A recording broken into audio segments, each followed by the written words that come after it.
Hi everyone, this is Anne, and today I'm going to share with you some of the most terrifying pictures ever taken. So some have an explanation behind them, and some are a little bit more mysterious. So let's take a look at the first picture. So what you can see here is a picture actually of a Swedish school teacher in the middle posing with two people who he would soon murder with that very sword. So it was just an ordinary day, and this teacher showed up for school, and just nothing really different except that he was wearing this elaborate costume. So many people thought it was odd, but nothing more, and they asked him to pose for photographs so they could share the image on social media.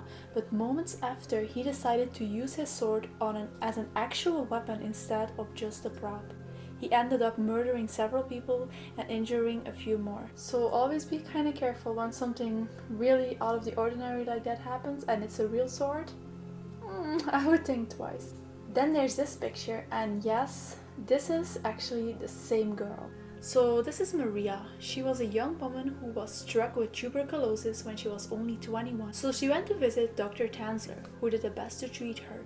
He actually admitted that as soon as he met her, he had fallen in love with her. But unfortunately, nothing could be done about her tuberculosis, so she died. So after visiting her grave every night, he decided to take her home with him and then kind of preserve her by keeping her decomposing corpse and replacing the body parts as they were decaying. So he made this wax mask of her face and tried to hold the bones together with wire. So he died several years later. He was found in a wax replica of Maria. So in this picture you might not see something immediately special, but this is actually a picture taken right before these girls were killed. So this one girl was taking a picture of her friend, and in the back there's actually a man walking who is believed to be their killer. So the next picture also looks like a picture, but then like a normal picture, but then when you look behind the girl, there's actually her brother, and next to him there's a black man who seems to be smiling and standing there pretty weirdly. And the people who were there said that there was no one there, just their family, and that was it. So they were on a fishing trip, and the mother said that there was no one there except for them. And then there's this disturbing picture of a little girl who drew her friends that mom and dad can't see. So here you can see that a family took this picture in their new home, and it looks like there's actually a body falling from the ceiling. Like, it's very, very odd. Then there's this picture of a woman and her husband who died 10 years before this picture was taken.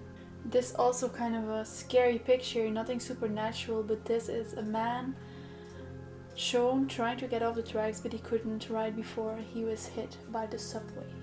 So this one of a man who had a car accident and he didn't wear his seatbelt, and he got flung all the way up in the electricity pole where he died. Then also these eerie photographs that show shadows of people who are vaporized when the atomic bomb was dropped on Hiroshima. So these are permanent shadows. They are also called nuclear shadows. Then there's this photo that's taken, you already see that something's weird about the baby and the man. Well, this is a woman actually taking a picture with her dead husband and dead child. So these are dead people, and it used to be something people did way back in the days where they took pictures with their dead relatives, and maybe in some cultures this is still something that people do, or keep the dead bodies alive and stuff like that. But I think it's always very, very too creepy to look at. Like, I don't know, I just don't like death. So no one could explain this mysterious figure that was in the crowd during a soccer match, looking pretty creepy to me. And here a wedding photographer was testing his equipment at the old farm where his client's wedding was to occur. That's when he caught the image of a child staring right at him. And then there's this picture on November 19, 1995, Wemptown Hall in England caught fire. Tony O'Rahilly decided to snap some photos of the event.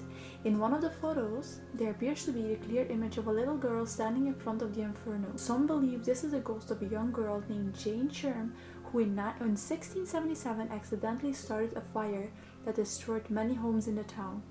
Jane also died in a fire. So this next picture is going to give you immediately this sort of creepy, terrifying, lugubre feeling kind of when you look at it. You see these people and then there's dead body parts. And these people are actually selling these body parts. So this was taken during the Russian famine in the 1920s. So people can do seriously messed up things when they're hungry, but this is unimaginable. This couple unfortunately saw that their only option was to murder their children and sell the body parts for food. And this wasn't uncommon, as food and resources were so low that people were often eating human meat in order to survive. Would you do the same?